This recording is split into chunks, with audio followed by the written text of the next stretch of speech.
নমস্কার বন্ধুরা, অপর্ণা রান্নাঘরের আরও একটি পর্বে আপনাদের সবাইকে স্বাগত। কেমন আছেন বন্ধুরা? আশা করি ভালো আছেন। আজ চলে এসেছি একটা স্ন্যাক্সের রেসিপি নিয়ে, পনির ব্রেড রোল। ঝটপট আমি এই পনির ব্রেড রোল কীভাবে বানালাম চলুন দেখে নিই। প্রথমে আমি স্টাফিংটা বানিয়ে নেব। গ্যাস ওভেনে একটা ফ্রাইং প্যান বসিয়ে দিয়েছি। গ্যাসের ফ্লেমটা লো টু মিডিয়াম রেখেছি। তাতে দিয়ে দিলাম 1 টেবিল স্পুন রিফাইন অয়েল, 1 মুঠো ক্যাপসিকাম দিয়ে দিলাম, 1 মুঠো রেড বেল পেপার, 1 মুঠো ইয়েলো বেল পেপার দিয়ে দিলাম। আমি আমার পছন্দ মতো বেল পেপার ব্যবহার করেছি, আপনারা আপনাদের পছন্দ মতো বেল পেপার ব্যবহার করতে পারেন। 1 চিমটে নুন দিয়ে আমি সবগুলোকে ভালোভাবে মিক্স করে নিলাম। এইবার দিয়ে দিলাম 3-4টে কুচনো কাঁচা লঙ্কা। নুন মিষ্টি ঝালটা আপনারা পছন্দের মতো ব্যবহার করবেন।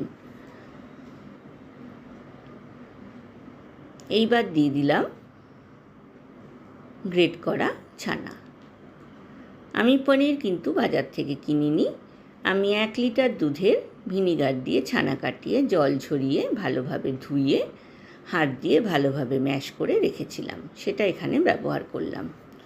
দিয়ে দিলাম 1 টেবিল স্পুন আমচুর powder, 1 table spoon chaat masala আর 1 টেবিল স্পুন টমেটো সস। খুব ভালোভাবে সব উপকরণের সাথে মিক্স করে নিলাম। এইবার দিয়ে দিলাম 1 টেবিল স্পুন গোলমরিচের গুঁড়ো আর দিয়ে দিলাম কুচনো ধনেপাতা।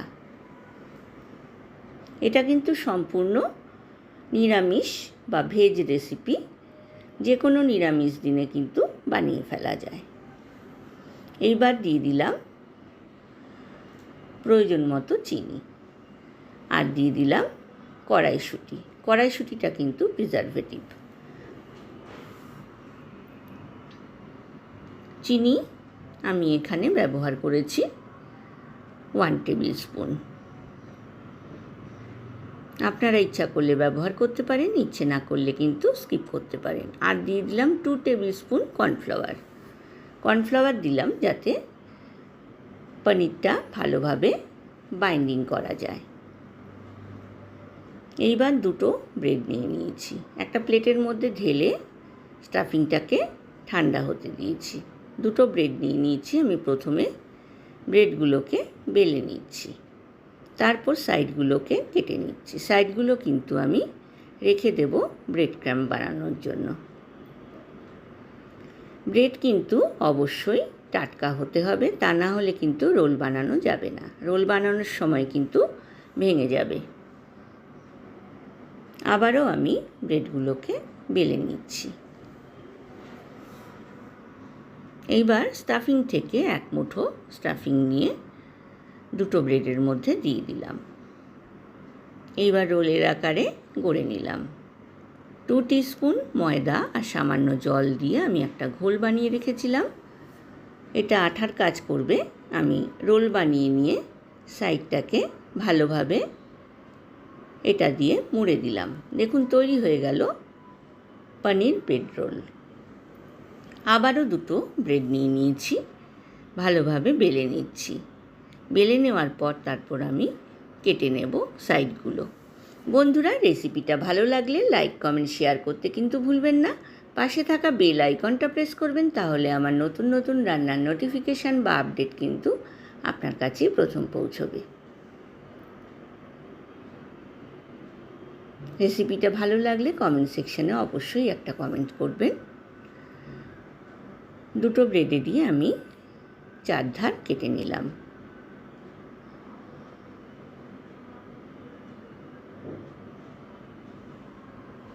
আবারও আমি ব্রেডগুলোকে বেলে নিচ্ছি।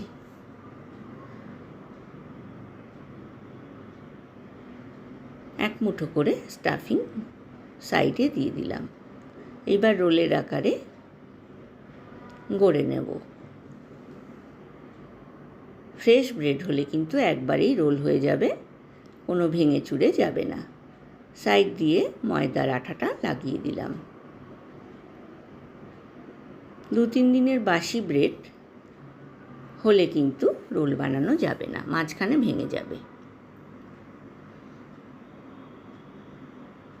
আমি আমার পছন্দ মতো সাইডগুলোকে কেটে নিলাম। আপনারা ইচ্ছা করলে রেখে দিতে পারেন। এইভাবে আমি সবগুলো ব্রেডকে ভেতরে স্টাফিং দিয়ে রোল বানিয়ে নিয়েছি। গ্যাস ওভেনে আমি একটা ফ্রাইং প্যান বসিয়ে দিয়েছি। গ্যাসের ফ্লেমটা মিডিয়াম টু হাই রেখেছি। দিয়ে দিয়েছি 1 টেবিল স্পুন বাটার। ভালোভাবে গ্রিস করে দিয়েছি প্যানের মধ্যে।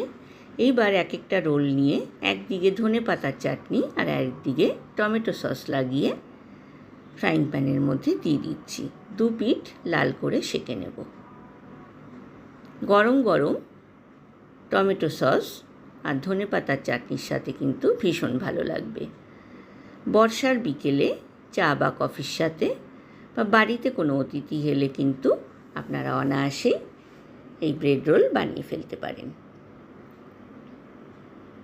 দেখুন তৈরি হয়ে গেল পনির ব্রেড রোল। আমি টমেটো সস, ধনেপাতার চাটনি আর কাঁচা লঙ্কা দিয়ে গার্নিশিং করে সার্ভ করে দিয়েছি বন্ধুরা। আজ এ পর্যন্তই বন্ধুরা, দেখা হবে আবার নতুন রেসিপি নিয়ে। ভালো থাকবেন, সুস্থ থাকবেন, ধন্যবাদ।